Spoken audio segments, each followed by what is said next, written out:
Oh, there we go. Right, yo people, welcome to the Title Soon Come podcast. This is our first episode. I'm gassed. I'm not even lying yet. I'm actually gassed. I can't stop smiling yet because we've been wanting to do this for a hot chili pepper minute, you know. For real. So right, first off, welcome to the Title Soon Come podcast. It's called the Title Soon Come right now because we spent so much time trying to figure out a name. Like, we're still thinking about it now. So we're just like, fuck it, Title Soon Come for now. Soon come. It will come when it comes, innit? If you have any ideas, drop it down in the comments on YouTube or whatever. Email us on Black Bull Ent Group. I'll put it somewhere as well. At gmail.com. So first and foremost, my name is Shaq. I'm an actor. I'm here with my good boys who are going to be here regularly. Got my boy Michael. Introduce yourself. State your name, cuz. Yes, people, what's going on? It's your boy Michael. I'm out here, man. I'm an actor, musician. Man does a little sport thing there as well. Yeah, man, I like to chat, talk about stuff, which is why man's out on this podcast as well. So yeah, that's me. Then we've got our boy up on in my top left. I don't know about everyone else's. My top left, this is the boy Smiley, you know. This is Fred Smiley. That's it. Fred Smiley here. Definitely wanted to do this for a long time, innit? I'm an actor as well. And man, it's really good doing this with you guys because we all know each other. I just met you guys in an audition. That's it. Exactly. That's it. Right, yeah. Basically, this is just us to just talk about anything that comes up during the week. It's all about just social commentary, things that we find interesting, things that people might want to hear our opinion on for some reason. I don't even know why you'd want to listen to us. But it's just gonna be banter and just laughs and stuff. But it's our first episode, so we wanted to have a guest in, and this is a guy who I love so much. We were on tour, me and Michael were on tour, that's how we met. And I used to room with this, I used to be in the dressing room with this brother, and we used to have the funniest times, yeah? You might recognize him from such shows as X Factor, you might not. I doubt it. This is Nathan Lewis, bro. Rounds of applause. Right. Yeah, much love for having me, man. I've been really excited to get involved in a podcast for time, fam. So yeah, thanks for having me, for real. Nah, easy. That was an easy decision, mate. Right, so first off, we got through all the introduction. I can't believe we did that. That was sick. All right, so we wanted to talk first about the protests that have been going on recently. Obviously, we're a few weeks into it now. People are still protesting at certain points, but like obviously this is kind of a lot of past tense stuff. But first off, these Black Lives Matter protests are going on across the UK, across the world. Like, I think it was the biggest movement ever of all time in the world. To date, yeah. I didn't make it personally because of obviously COVID and stuff, and you don't really for me it was just a bit of a health risk for me to go there with like certain people in my family and in my girl's family. So, but Michael, you went in it, and Fred, you went as well. Yeah, man. Yeah. Yeah, Nathan, which one did you go to, Michael? Oh yeah, me, Hyde Park. I went to the one in Hyde Park, and that was just a surreal experience. Do you know what? It's mad. I never thought in my life I'd ever have to go to a march, go to a protest. It's crazy that in 2020 we're still talking about equality and systematic racism. It's mad. It's actually crazy, but it was really good. I was actually there the day John Boyega was there, and I was like, what? Like, that's him. But I didn't realize until I got home because I heard someone. I was so far away from it, and you could just hear the passion from people. The only criticism I would have said for it was that there was just too many leaders. It seemed it's that you had someone on the microphone, but the microphone wasn't loud enough. And then you had another chant saying Black Lives Matter, and they're saying no justice, no peace. That's not the criticism for it, but in terms of the actual movement and for the course, it was amazing. It was a good experience.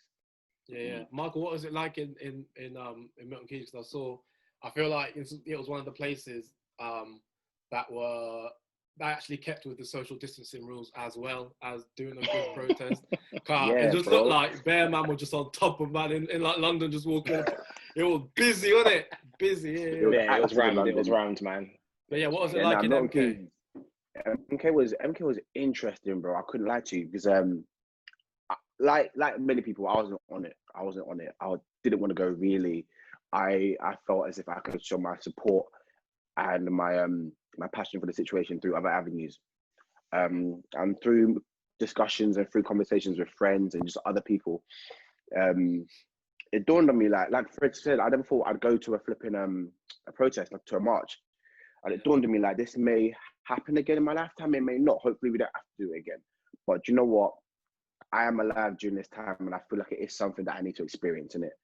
And something that I need to at least talk to my children about, talk to grand, you know, all them kind of things there. Actually a friend of mine organized it, her name is Bonnie, I've known her for long. And she was so adamant about the social distancing kind of thing because she didn't want any excuse for anyone to lock it off. I'm saying. So as it started, I didn't get there right at the start. I got there, I would say probably like a quarter of the way into it. Socially distanced, everyone's active, and then as the crowds gathered, there's only so much socially distancing you can do in it. Do you know what I mean? Yeah. And that's the problem. And the thing is, you have people with microphones like, guys, remember to stay 2 meters. Remember, like, people like consistently reminding like the crowds and that. But when they were on their thing and they were walking and they were shouting and they were screaming, everyone was just on their thing. Do you know what I mean? So I had a couple of face masks on with all elbow bumps. Wait. Man said that a couple of face masks. Yeah, a couple, you know. Man had about 5. Man had 7 face masks on. Man had 7 face masks on. Elbow pads and knee pads. I swear, I had to test it out. I've got the candle, I lit a candle, put both on. I went, not going out. Cool, I ain't catching nothing today. I swear. The mask had to be on. They had to be. If I'm gonna go and show love in it, the mask had to be on. So I had to take extra precaution in it, gloves, all of that. But now it was a beautiful experience. It was actually so surreal seeing so many people from different backgrounds coming together. The police that were on patrol in Milton Keynes at the time actually took the knee in front of all of us as well, which was mad overwhelming. It was beautiful to see, man. Because Milton Keynes majority voted Conservative and leave Brexit and stuff in the most recent general election.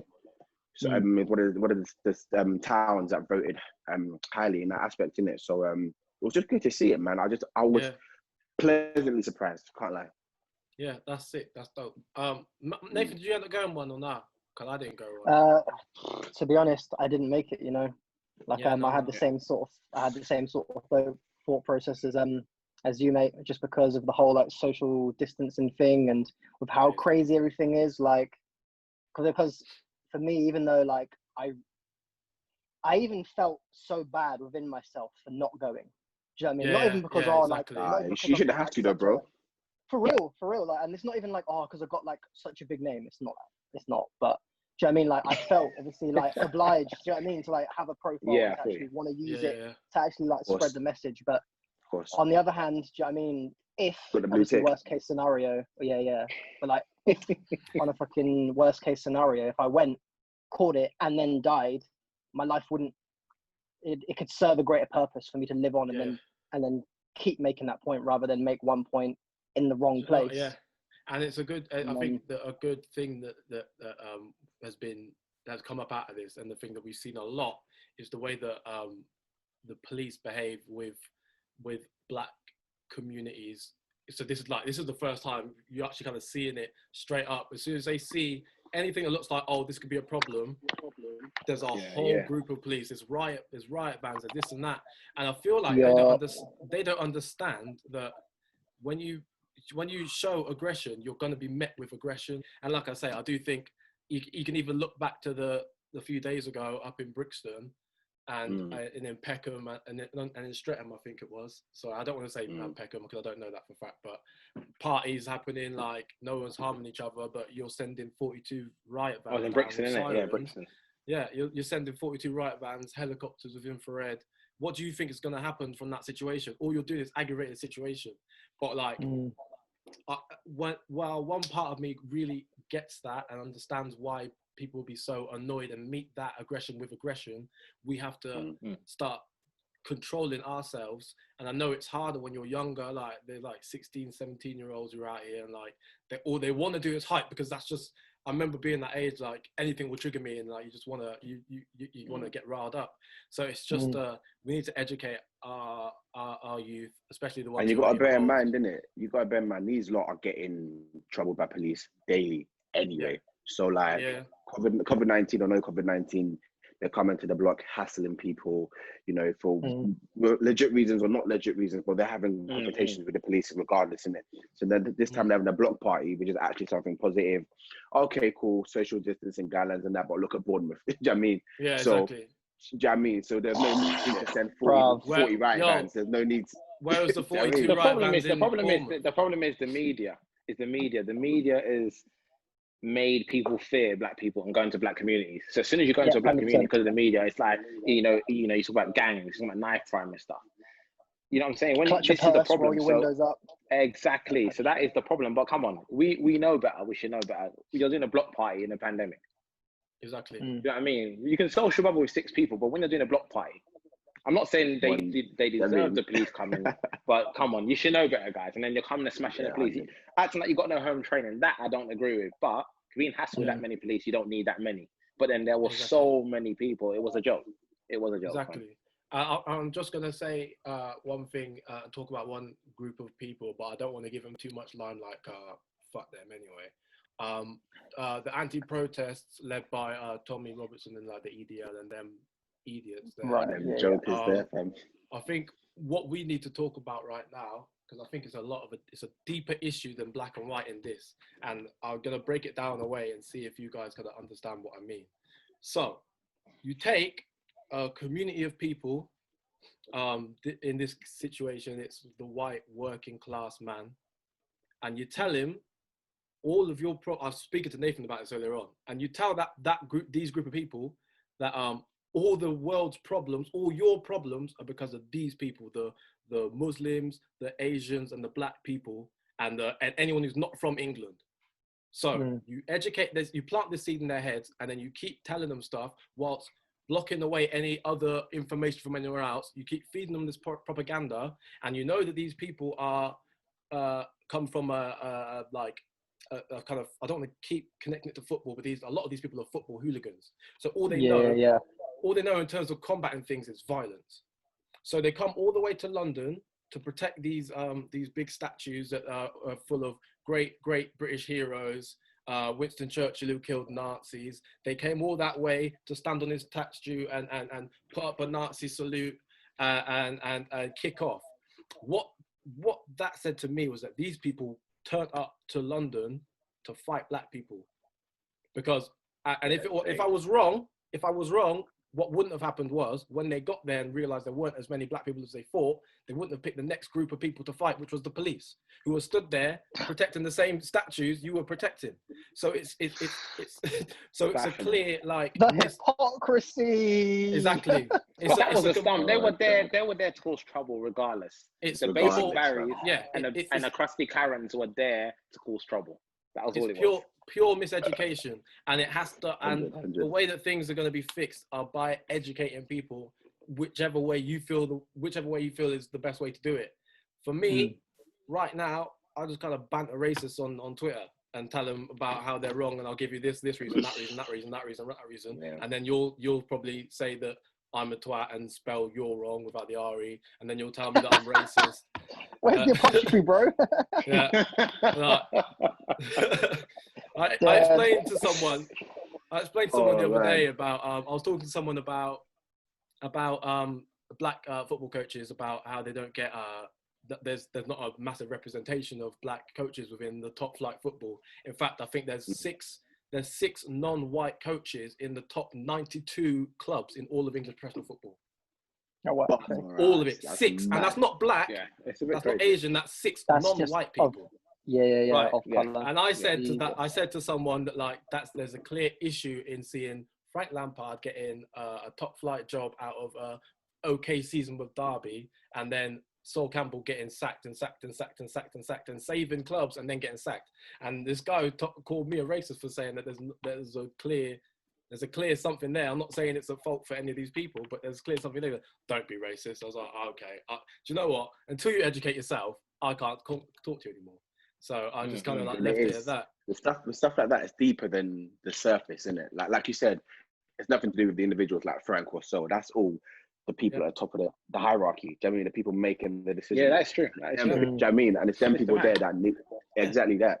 And it's them people there that need to be like you said, educated or we just get people like ourselves up there or start our own things. Do you know what I mean? So it's something like the education thing. For me personally, I always think of it as starting at home. Do you know what I mean? Yeah. Like start with you and your brethrens around you. If you can, you know, enforce your brethrens around you to have a certain mentality that is positive and not, for example, violent. And do you know what I mean? And if you have that one, for example, one white friend who's not sure, and then you give them one something, and then they give their other friend, and then they give their other friend. Do you know what I mean? I feel like tackling the big guy straight away ain't always necessarily going to work. But I agree. I agree completely. Let's continue on with talking about protests, and we're going to talk a bit about music now. I don't know who will have seen this, who might not have seen this. I don't know if everyone who watched this will be savvy on the internet like us four are. But basically, there was a bit of a tiff online between J. Cole and the Chicago rapper NoName. Basically, it all kind of stemmed from NoName dropping a tweet during the kind of beginning of the Black Lives Matter protests. She kind of without saying any names, she kind of came at the top selling rappers who have made their whole career out of talking about the black plight being silent now. It was like quite close after the murder of George Floyd. So this kind of came out, and you read it and you look at this tweet, and she's kind of saying like, you guys made a whole discovery out of the black plight and now you're silent, and you kind of go, who's she talking about? For me, when I think of the rappers that made a whole career out of that, you think instantly Kendrick Lamar, J. Cole. Am I right? I feel like I'm right in saying that, yeah? So, obviously didn't say anyone's name, but J. Cole responded with a song called Snow on the Bluff. And it kind of got... people kind of took it as a diss towards NoName or a disrespectful response to what she said. Now, I was wondering, because I know everyone here's listened to it, what you guys thought about that track in particular. You see that Snow on the Bluff track here? J. Cole's a genius, and I'll tell you why. Because that song is ambiguous enough to be about anyone, but still specific enough to be about somebody, you know, like that. And if you're like, just like you said, on it enough to put the pieces together, it looks as if he's talking about NoName. Man, do you know what I mean? But at the same time, there's not enough physical proof to say that he's talking about NoName. I mean, so he's just smart with it. That's all I can say. All right, Fred, do you think it was a diss? Do you think it's a diss? I don't think it was a diss. I just think J. Cole is very educated and he's a very good lyricist. And people will believe what they want to believe. Do you know what I mean? People are quick to assume that, it must be about that person. I think the timing wasn't great because a lot of things in the song, it kind of goes back to the angry black woman narrative. And that's dangerous. You got to read the room. Read the room. That wasn't the right time to drop that tune. And certain things he said, there were certain things that I agreed with it in terms of saying, respectfully treat people like children, treat us like children. Because even though you're educated, do you know what I mean? We all kind of, you still need to be educated more. So I get certain points he was saying, but I just think going on that angry black woman narrative isn't great. And I just think the timing, like you said, you need to read the room with certain things. But I don't think it was a diss, in my opinion. I don't think it was a diss. Yeah. See, I didn't think so either, to be honest. I don't know, Nathan, what did you reckon in terms of? See, now with like the whole like celebrities going at each other and stuff, for me, as important as it is, because obviously these people have very wide influences, obviously J. Cole more so than NoName, obviously both of these people have like such a wide vast of people that they can instantly connect with, so whatever comes out of their mouth is super important, whether it's like the angry black woman narrative or like, which I agree, I think was very poorly timed. But I don't know. I don't really think it was a diss. I feel like it was more of like, well, I say direct. It was more like indirect commentary. rather than a direct like but yeah. See, the way I saw it was that like it was a response to it was an indirect response to an indirect tweet. So like for me, I'm like, if you look at the tweet and the way she words it, and I know he talks about like her tone being off key and all that, but when you read that tweet, you kind of go, well, why you the way you're talking, you find it seem like you're pissed off anyway. So, and I don't think J. Cole responded in a way that was like, oh, I'm coming at your neck because you came for me. I feel like I'm put up some lyrics now, and I'm gonna literally compare them to another song in a second. So let's look at this. So let's see, what's a good thing? Okay, so just because you're woke and I'm not, that shit ain't no reason to talk like you're better than me. How you gonna lead when you're attacking the very same ends that really do need the shit that you're saying? Instead of conveying you're holier, come help us get up to speed. Yeah, so that's the general feeling I get from the whole thing. Now I'm gonna bring up some lyrics from verse 2 of False Prophets that J. Cole released, I think maybe 2-3 years ago, and this is about his good friend Wale. So listen to this, and at the time when this was released, they tried to take it as a diss as well. So he goes, I got a homie, he a rapper and he wanna win bad. He want fame, the acclaim, the respect that's been had by all the legends. So every time I see him, he's stressing, talking about ends, don't fuck with him. That shit is depressing. And I know he's so bitter, he can't see his own blessings. God damn, N, you're too blind to see you got fans, N, and a platform to make a classic rap song to change your N life. But you're too anxious living life, always worried about the critics who never fucking did it. Right, I know there's a lot more from that one. However, you can see that it's not if you put them two next to each other, you kind of go, I understand that you're not coming at me, it's just your opinion in response to what you said about me. Not so much, I know that J. Cole's thing with Wale was more about Wale was complaining that people weren't giving him the credit he deserved as a rapper, but this is my good friend. So when you're hearing this over and over from your friend, I'm sure you probably would say to him, mate, just chill out. And if you're not going to chill out, then you have to express it the only way you know how, which is musically. I don't see it as a diss. I see it as like a conversation. Like I'm trying to give you this information and this advice. I feel like what he said to NoName was, and throughout the whole song, it's very clear that he's kind of saying, I don't feel like this black hero that everyone kind of puts me up, this black leader that everyone sees me because I'm not educated enough. So instead of condescending me and other rappers who aren't as educated as you, maybe find a way of opening up these discussions and educating us so we can help you lead. That's how he said it very clearly. Yeah, that's it. Yeah, literally, very clearly in that. I just think. I think it's one of them ones. Yeah. I think it's one of them ones where people are on the internet and they're clutching at straws, isn't it? It's like and they gassed it. They gassed it. They gassed it because then because then NoName responded with a track, and it was a diss track. I'm not sure what else to call it. That response was a diss track. I can't even put up any lyrics to that. Let me see if I can find any lyrics for that one as well. So, my problem is just this cancel culture, especially in the black community. We have to be very careful. You know, it's just this someone says something, let's cancel them. Like, how are you going to listen? You don't cancel Hermes when Hermes don't deliver your parcel. They throw it over the back garden. But you know what? Hermes should be cancelled, though. I'm gonna they say should have been cancelled from day. Yeah, that was a poor example, fam. I just think, Yeah, do you know what it is? I've got these lyrics up as well for NoName. So let's see where I can go from. Okay. But ends in the back, quiet as a church mouse, basement studio when duty calls to get the verse out. I guess the ego hurt now. It's time to go to work now. Wow, look at him go. He really about to write about me when the world's in smokes, when it's people in trees. When George was begging for his mother saying he couldn't breathe, you thought to write about me. Right. Oh my God. I understand the point behind it because you're saying there's a deeper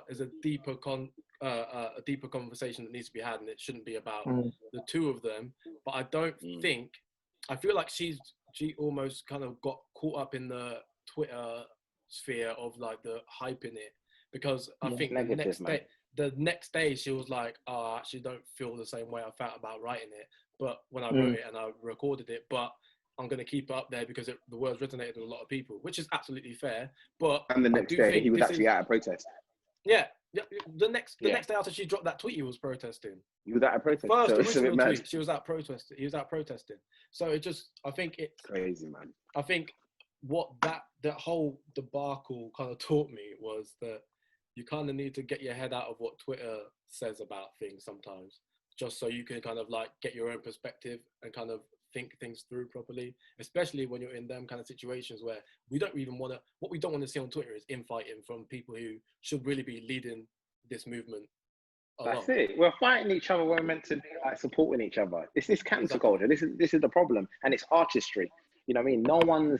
Everyone can be criticized at the end of the day, and obviously, as long as you don't generalize, like obviously, like you see on Twitter when people the whole men are trash. That's for another episode. Do you know what I mean? That annoys me in itself. But it's quick to just put people in a bracket, and do you know what I mean? It's like people putting black women in a bracket. We have to be very careful. Do you know what I mean? But people are allowed to be criticized. Do you know what I mean? We just shouldn't generalize the whole group. Yeah, it's like Twitter, you said, it's cancel culture. They're so Twitter quick problem. To cancel people.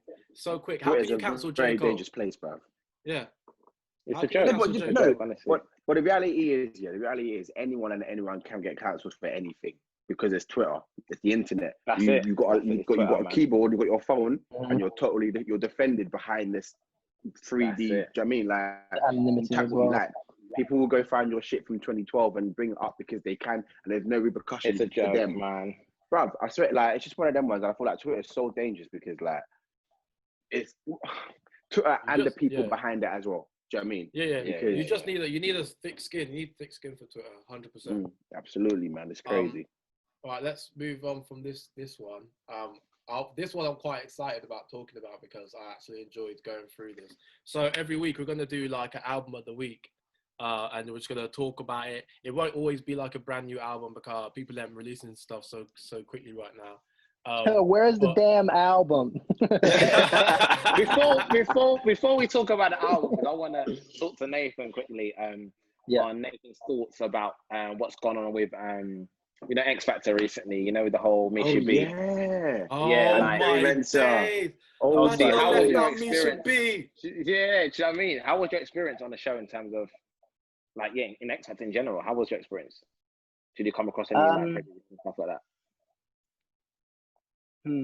I mean, I think there are, what's interesting about it is that I would obviously have one answer, but my other two members might have a different answer. They could obviously feel a different way about it, being in a different room at a different time and blah, blah, blah. I think it's a little bit hard at the moment, like obviously because a bit on the spot questioning it, but in the moment to try and differentiate between what was racially driven or what was just all right, well, they're young, let's decide what the clothes they're wearing and I mean, let's take it for example, the music industry recently closing down and saying like the word urban is no longer going to be used in this as a category of this, and like I think something about the like either Grammys or award shows have decided to drop urban as a category and they decided to label it as something else.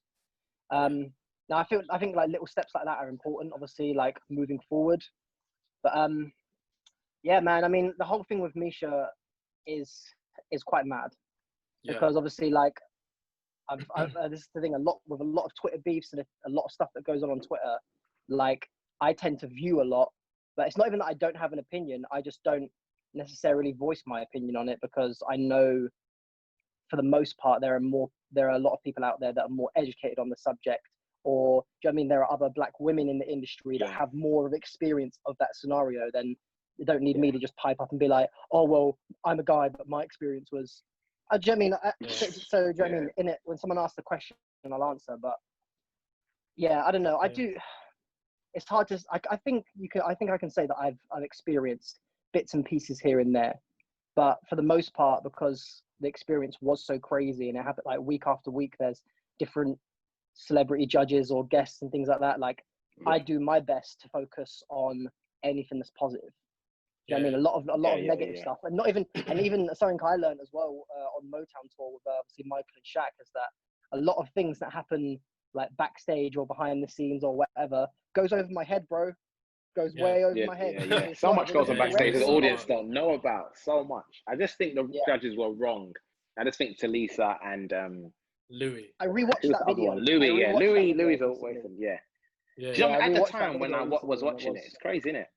It's a bit mad, isn't it? Like when I think at the time when I was watching it, I was thinking, oh, this is a bit crazy. But I think now I looked at it in a different angle and I was like, you have no right to bring that on stage. That's like a director saying, hold on, like Fred, you were rubbish in rehearsals, you know, or backstage you were chatting rubbish. Stop the show. Give me some like, do you know what I mean? It just doesn't make sense. What shouldn't have done that. What I heard as well, like when I recently rewatched it, because obviously it was Talisa and Louis that obviously had their criticisms about it, and I don't know whether it was there was another female judge. I can't remember if it was like Kelly Rowland Kelly Rowland. Yeah. And Gary Barlow. Perfect example, because she's an artist that's been in the industry, do you know what I mean, for as long as she has, one of the biggest groups like on earth back then, do you know what I mean? Like, and she was bang on the money, being like, you know what, you're supposed to be confident when you're on stage. No matter what happens backstage, when you're on that stage, you drop it and it's gone. Like, you focus. Like, even if you're in a group and you've got your own issues going on, or if there's beef between one person and another person, or this group and that group, like, do you know what I mean? You put it aside and you've got a job to do. You go out there and you entertain the best you fucking can. So I was so glad that Kelly was even there to state that fact. Obviously, and again, with the angry black woman narrative, most people would look at her and be like, oh, she's just putting her because she's black. And she's like, well, no, she's actually bang on the fucking money. Yeah, and actually, I would say, why can't we be confident? I'd say a massive shout out to Gary Barlow as well, because in his autobiography, he was about that moment. He said that the producers were backstage giving it, Misha B's a bit. I heard about this. Isn't she? Bit of a bully. Maybe you should bring it up today. So obviously, Louis and Talisa, like the good little lapdogs they were, thought, oh yeah, I'll do that and I'll get a couple brownie points. Gary Barlow went on that and actually backed Misha when I watched that video. And I actually do think that says a lot about his character. Big move. 100%, 100. Because it's true. It's not. What happens backstage is what happens backstage. You deal with that internally. You don't bring that to someone judging, because you're basing it on talent. And that's what I found really irritating with the situation. Yeah. Right. I think I fully agree with you, Nathan. Last point I wanted to make on that. Yeah, safe, my guy. I didn't mean to cut you off in it. That's all good. Running off what Shaq said, obviously, about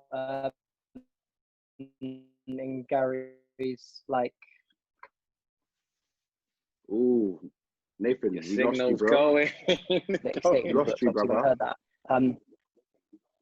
What's that? We'll cut this out. Shit. We'll cut it out. Don't worry. Bro? You're frozen, but we can hear you. Yeah, you're frozen. Yeah. Hold up. Let me set this up. Welcome back, man. All right. Man, fix the Wi-Fi by standing up. I say that, fix the Wi-Fi, fix the air. You know the one was when the signal was shit at school, and they go, oh yeah, just put it on your head. Just put it on your head and it will work. All right, hold up, one sec. And this is all gonna get edited out, innit? All of this section. Yeah, it might not, you know. Oh man, it might not. They might not. Let me just go ahead and apologize. Let me just apologize in advance to all the viewers. We'll figure out how to as we go along, man. Definitely. Yeah. This is all first episode. Look, but Nick, I was gonna say, I agree with you in terms of in the state of Misha B coming out speaking on what she spoke about. I didn't actually watch Leona Lewis's one or Alexandra Burke's one, but I've seen them posted. And I agree with you in terms of being a black man, in terms of letting that be the topic of conversation. Even though you are on X Factor as well, it's not a thing for you to come out. Actually, this happened to me and my mates too, and it was this and it was that. I think I agree in terms of letting it just be not their moment, but letting them express how they feel. Do you know what I mean? Yeah. No, you're spot on. Like, Misha B's true, because obviously I know Misha B, she swayed from the music thing for a while, and you saw on Instagram she was just, living her life and doing it different. And it's a shame, because Misha B is a very talented woman. Like, when she was at X Factor, for me, she was miles apart from a lot of people. So that was annoying. And my friend Temple, her name is. She was on a band called Alien. They actually went at the first. Alien. Yeah, she was an Alien. And they were. You know Temple? Oh man. Yeah, that's my best friend's sister. I went college. Big up Temple. Big up Natalie. Natalie Kasanga. She spoke about her truth. Natalie, yes. Yeah, man.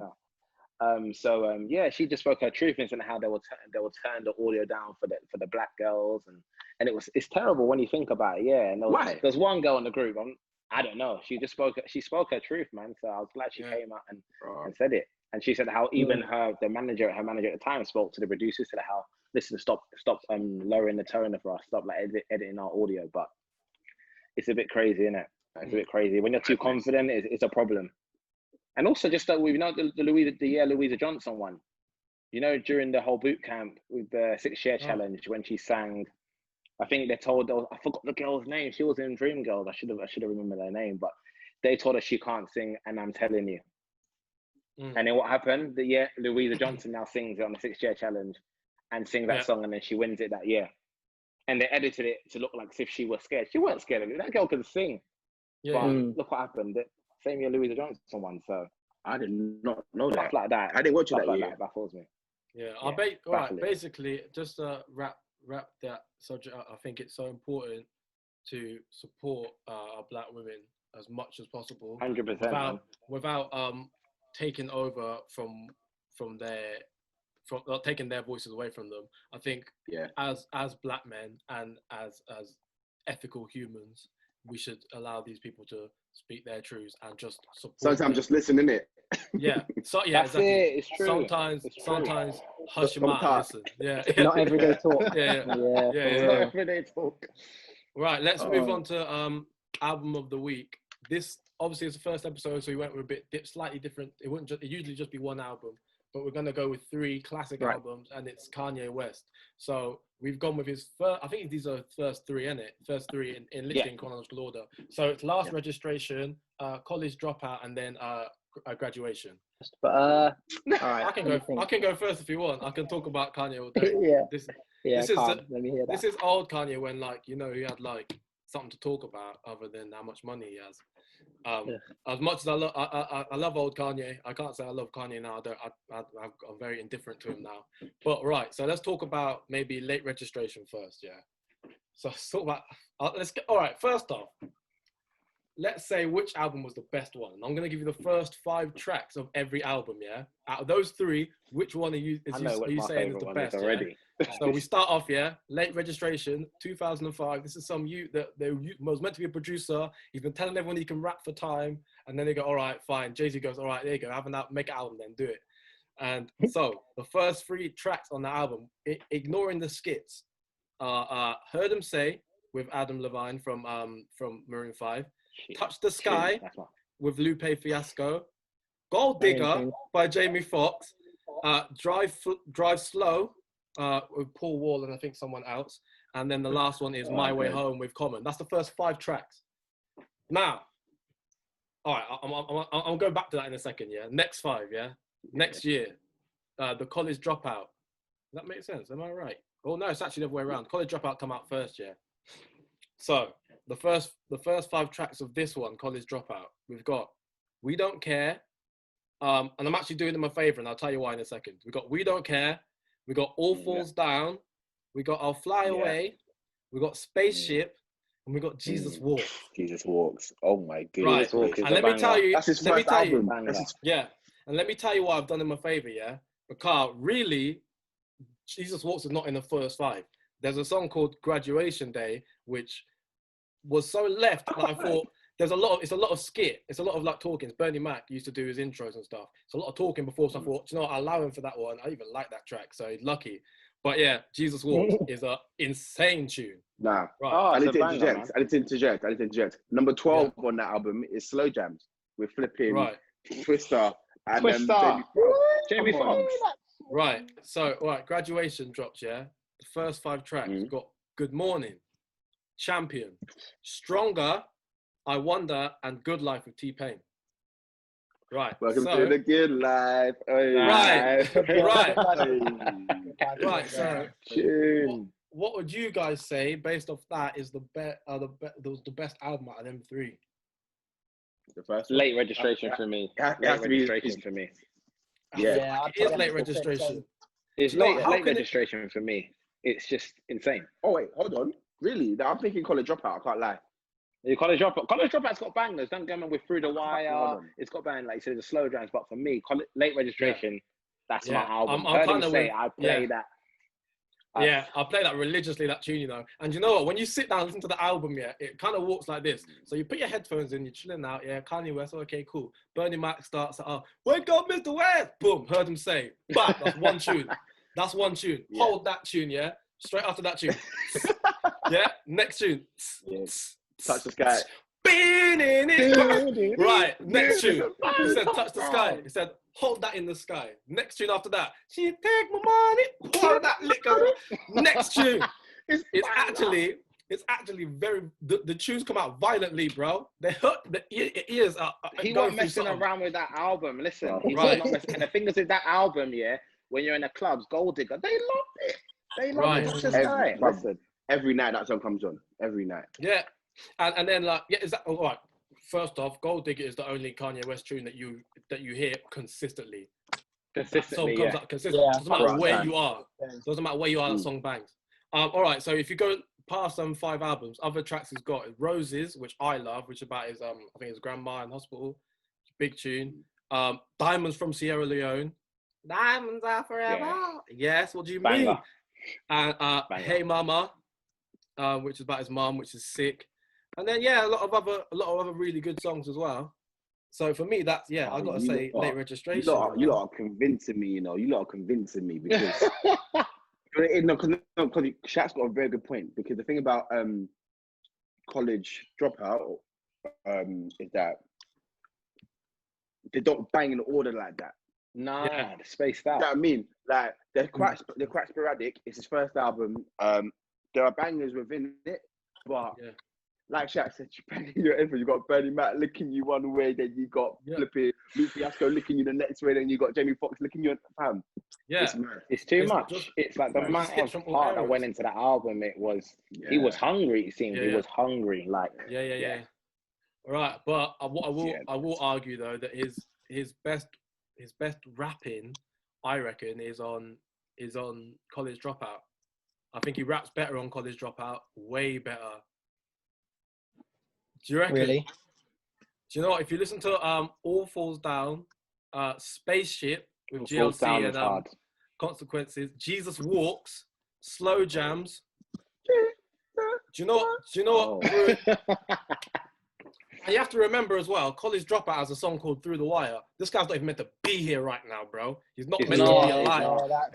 Through the Wire was such a tune. That's what got me like, who is this Kanye guy? Man made a song in hospital while his face was all taped up.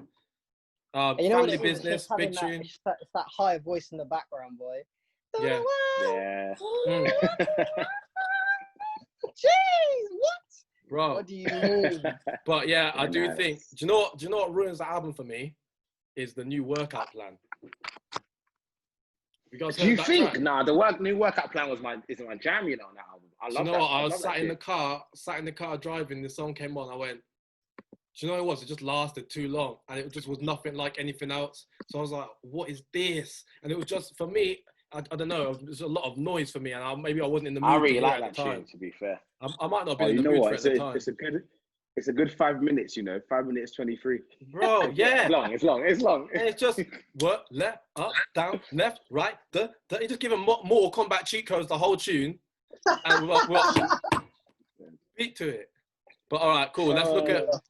Let's talk about Graduation a bit as well. Give it some light as well. Graduation was where he was clashing 50 for number 1.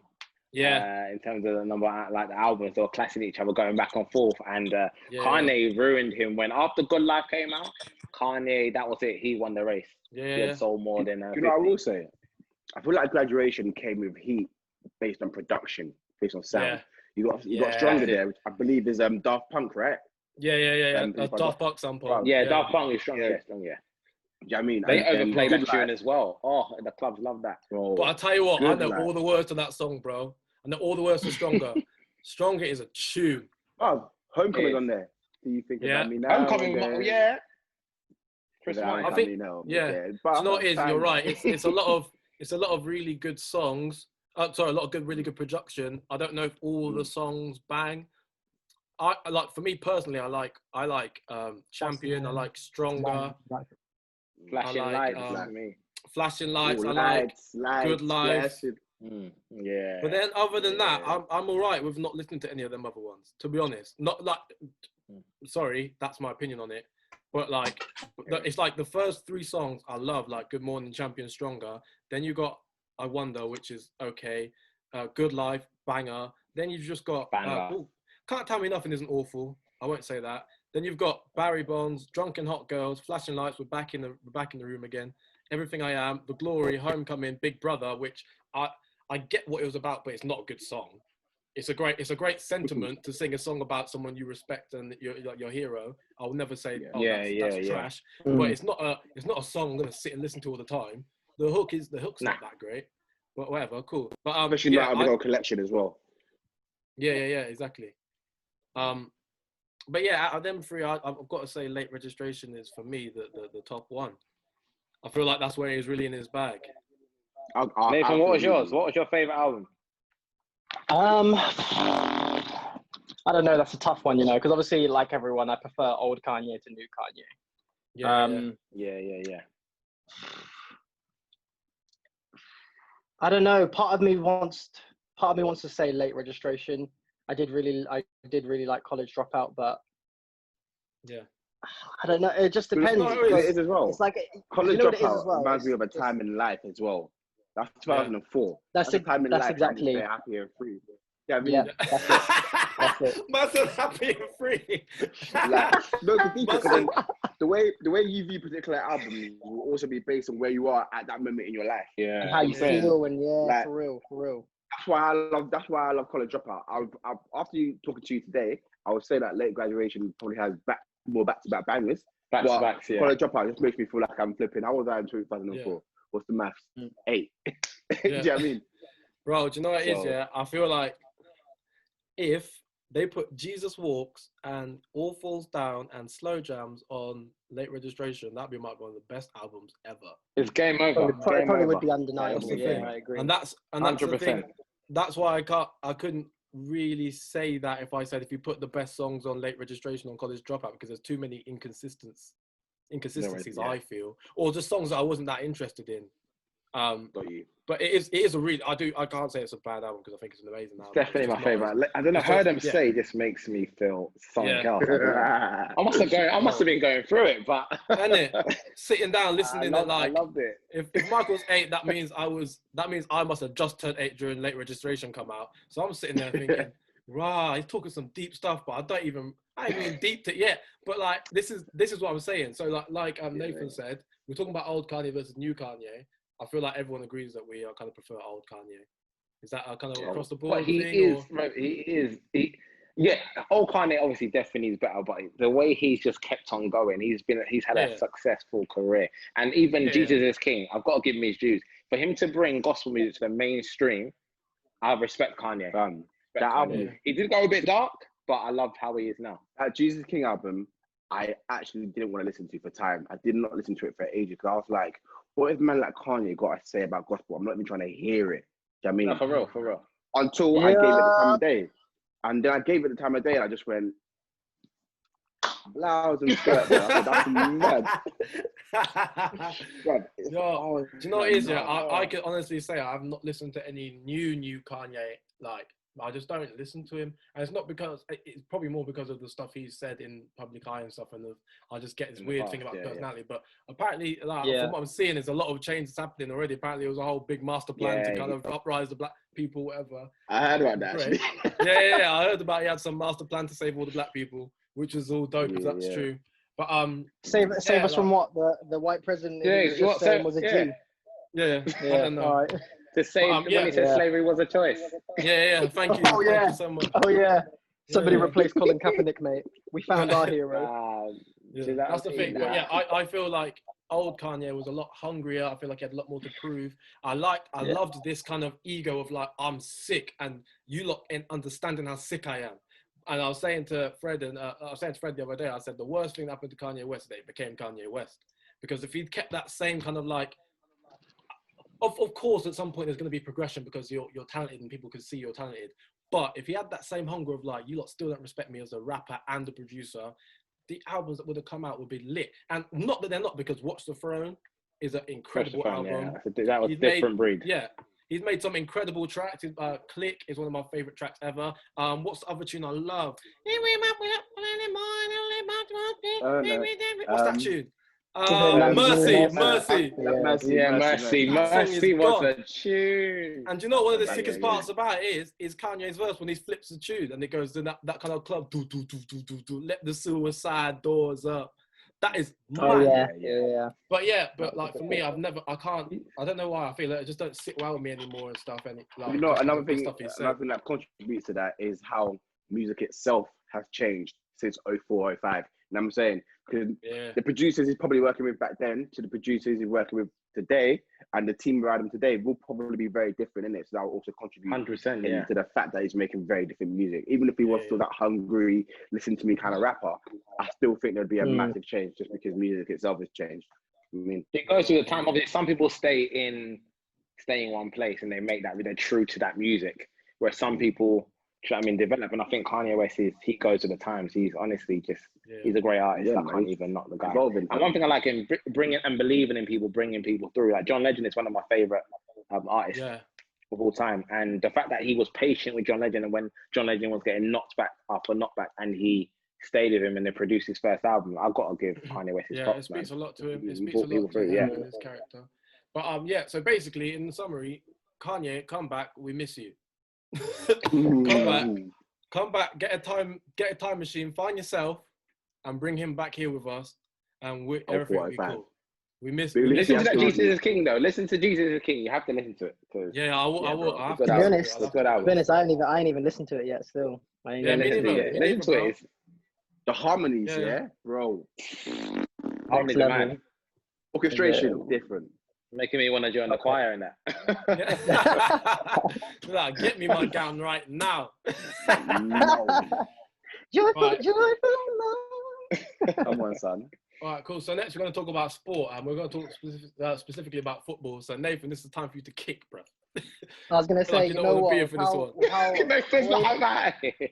Boy, with how much my audio has been fucking up, I kicked it about 20 minutes ago, fam. I'll tell you that now. I kicked it about 20 minutes ago, blood. I've been sitting here like plugging shit in, like, bruv. Everything's fucked, and it's hot as well. It's all good. It's all good. It's all love, bro. Fam. Thank you so much for coming to be a part of this. Thanks for coming, man. Appreciate it. Man. Much love, you guys, for having me, for real. Take it easy. And, do the next one. All right, love, bro. Peace out, bro. You know what? Come off my blood clot thing. Oh. Yo, everybody, thank you so much for watching the Title Soon Come podcast. We appreciate it massively. This is our first episode. Feedback will be sick. Don't forget any questions, comments on how you're feeling. Don't forget to drop a comment of your own opinion on the comment section of YouTube. Drop us an email. I'll put the email on something somewhere. It's blackballentgroup@gmail.com. Peace out. Thank you so much, both of you guys, for being a part of this as well. This is going to be so lit. Next week, we're going to, I don't know, let's talk about musical theatre or something. We'll talk about the theatre. Yeah, we'll bring it up, man. We'll do what we've got to do. Because this is really why we're here. It's really why we're here. One of the reasons we're here, because I think this week there's a protest that's going on with musical theatre. Well, not just musical theatre performance, but performance musical theatre. We'll definitely cover that. So next week we'll have a chat. Yeah, man. Yeah, right. So this has been the podcast. Yeah, big love, everyone. Bless. Peace up, man. Thanks for tuning in.